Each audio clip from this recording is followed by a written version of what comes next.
Hello everyone, I'm Wolfgang Gray with Gray's Horizons.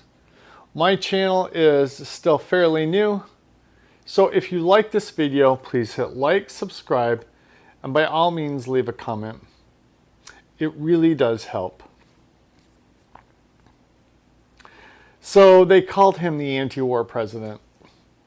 But today, August 20, 2025, he told Fox there'd be no US boots in Ukraine.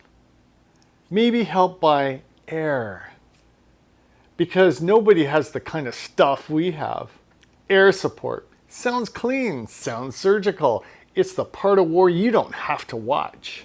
No soldiers on the ground, just jets, missiles, drones. The camera angle shifts, but the bodies are the same. Call it a security guarantee if you like. It's still the United States waging combat by remote. That's not restraint, that's a rebrand. And we've seen this movie. First, you make the war smaller to the eye. Then, you make it harder to count. In 2019, Trump revoked the Obama-era rule that forced the government to publicly report civilian deaths from drone strikes outside declared war zones. The ledger vanished. Transparency ended where the explosions began. While the books closed, the tempo rose. Afghanistan saw a record year for U.S. munitions in 2019. 7,423 weapons dropped.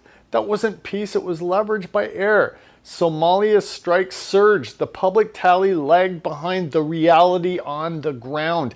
And this year, the pattern repeated in Yemen. March to May, Operation Rough Rider.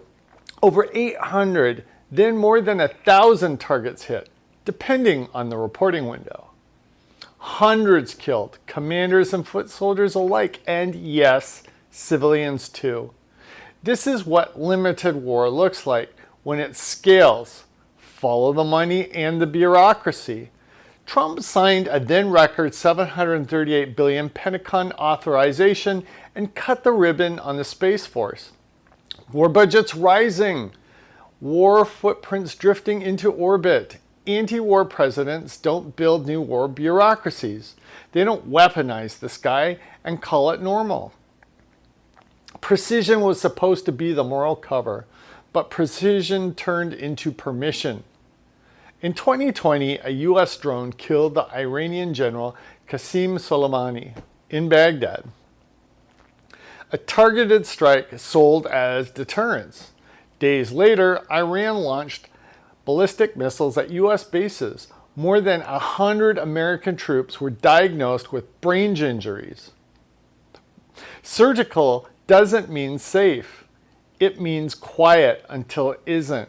So when you hear no boots on the ground in Ukraine, listen for the fine print. Air patrols, armed drones, standoff missiles. Support that looks an awful lot like war, only without the images that haunt a nation's conscience. We outsource the killing to distant sensors, algorithms, and call it leadership. Here's the uncomfortable truth. Trump was marketed as the anti-war president because he avoided new ground invasions. But the method changed, not the mission. Drones replaced divisions. Assassinations replaced diplomacy. Budgets ballooned while accountability shrank. Today's headline just confirms the pattern. No new ground wars doesn't mean no wars. It means war traded its boots for wings and its uniform for a euphemism. The machine didn't stop. It changed its wardrobe. I'll see you in the next one.